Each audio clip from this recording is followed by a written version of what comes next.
사무엘상 1장 엘가나는 하나님을 신실하게 섬기는 자였습니다. 매년 1회씩 20km나 떨어진 실로에 올라가서 매년제를 드렸습니다. 실로에는 법궤가 안치된 성막이 있었기에 그곳으로 향하였던 것입니다. 법궤는 출애굽 후부터 40여 년 동안 이스라엘 백성들과 함께 광야로 옮겨 다니다가 가나안 입성 후에 맨 처음 길갈에 보관되었다가 여호수아가 각 지파들에게 기업의 땅을 분배할 때 실로로 옮겨지고 300년이 넘게 이곳에 보관되어 있다고 합니다. 엘가나는 첫째 부인 한나가 임신을 못하여 브닛나라는 여인을 아내로 맞이하였죠. 제사를 지내러 성소에 올라갈 때마다 브닛나와 한나에게 분깃을 나누어 주었는데 한나를 더 사랑하여 갑절을 주었습니다. 브닛나는 이런 한나를 시기하였고 한나의 임신 못함을 업신여기고 심히 격분하게 조롱하는 것을 볼 수 있습니다. 하지만 8절에 보니 한나의 심성이 어떠한 여인인지 나옵니다. 브닛나에게 한마디 따지지도 아니하고 혼자 식음을 전폐하고 분을 삭히는 것을 알 수 있죠. 이에 엘가나는 한나를 위로하며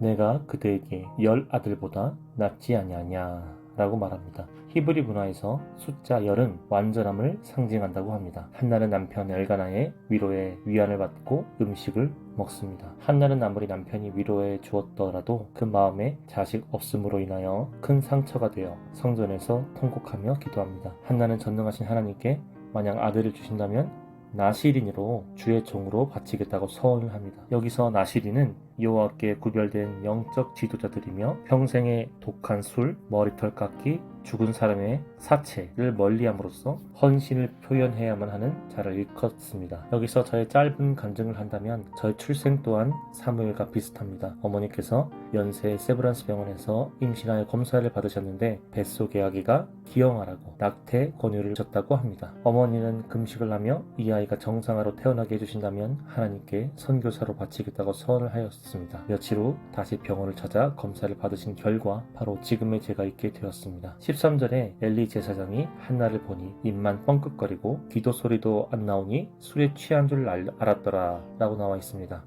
사람은 정말 미칠 듯이 괴롭고 힘들어서 울며 기도할 때는 진이 다 빠져버려서 마지막에는 소리조차 나오지 않는 그런 경우가 있습니다. 그 정도로 진심으로 전심으로 하나님께 고민을 털어놓았던 것입니다. 이 사실을 안 엘리 제사장이 축복을 해줍니다. 18절에 다시는 근심빛이 없더라 라고 되어 있죠. 한나의 하나님을 향한 그 믿음 또한 매우 훌륭하다는 것을 보여주는 대목입니다. 우리가 이런 한나를 보면서 배워야 할 점은 믿고 구한 것은 받은 줄로 믿으라 라는 것입니다. 한나는 자신의 자식 없음에 대한 그런 고통을 하나님께 전심을 다해 아뢰었고 기도가 끝난 후에는 근심하지 않고 가뿐하게 언제 우려나는 듯이 웃는 얼굴로 성전을 나갔습니다. 우리가 기도할 때는 어떻습니까? 자신의 고민을 주님께 털어놓았다는 것은 하나님께서 이미 그 기도를 들으셨다는 뜻인데 기도만으로는 안 된다는 것처럼 다시 인간적으로 생각하고 걱정하고 근심하며 잠을 설치죠. 우리가 하나님과 얼마나 자주 대화하는가. 평소에는 하나님을 전혀 찾지 않다가 필요해질 때만 급할 때만 찾는 사람들이 적지 않습니다. 거의 대부분일 것입니다. 우리가 하나님을 하나님으로 섬길 때 하나님 또한 우리를 자녀처럼 대해주십니다. 19절을 보십시오. 그들이 아침에 일찍 일어나 여호와 앞에 경배하고 집인 라마로 돌아갑니다. 엘가나와 한나는 집에서 여러 대화를 나누었을 것입니다. 성전에서 통곡하며 기도하는 것, 그리고 제사장이 와서 축복해 준 것, 그리고 마음의 근심이 갑자기 사라진 것, 여러 간증을 나누면서 행복해 했을 것입니다. 엘가나와 한나는 그날 밤에 하나님을 신뢰하였고 동침하였습니다. 여호와께서 이런 엘가나와 한나를 기쁘게 생각하셨습니다. 그 후 한나는 임신을 하여 사무엘이란 이름의 아들을 낳습니다. 그 뜻은 내가 하나님께 그를 구하였다 입니다. 하지만 그렇게 힘들게 낳은 아들이지만 한나는 하나님에게 서원했죠. 그 약속을 지키기 위해 사무엘이 젖을 뗄 때 숫소 3마리와 밀가루 1에바 그리고 포도주 1가죽 부대를 가지고 실로에 있는 여호와의 집으로 향합니다. 참고로 다른 성경에는 숫소 1마리라고 되어 있는 것도 있는데 당시 모세 율법에 의거하면 숫소를 제물로 바칠 때 고운 가루 10분의 3에바를 함께 바치라고 나와 있다고 합니다. 하지만 본문에는 1에바 곧 10분의 10 전부 다를 가지고 갔다고 나오죠. 곧 3년 된 숫소 1마리가 아니라 숫소 3마리로 보는 것이 타당하다고 합니다. 당시에 이렇게 숫소를 제물로 바칠 정도의 사람은 부유했을 것이라고 곧 엘가나는 부유한 집이었을 거라고 추정한다고 합니다. 아브라함이 100세에 하나님께서 아들 이삭을 주셨죠. 하지만 그 기쁨도 잠시 하나님께서는 그 아들을 제물로 바칠 것을 명하셨죠.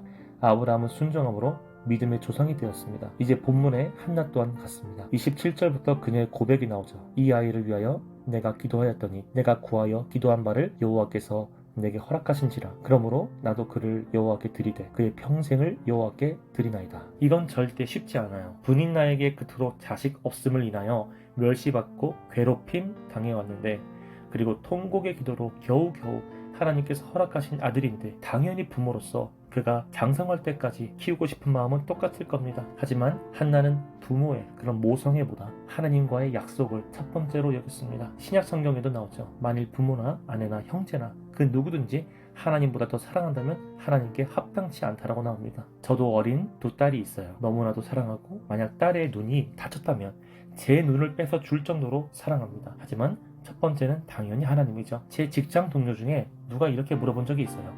우리가 제사 지낼 때 그 제사상에다가 절을 한 번만 하면 1,000억을 준다. 절 할 거냐 안 할 거냐. 전 답합니다.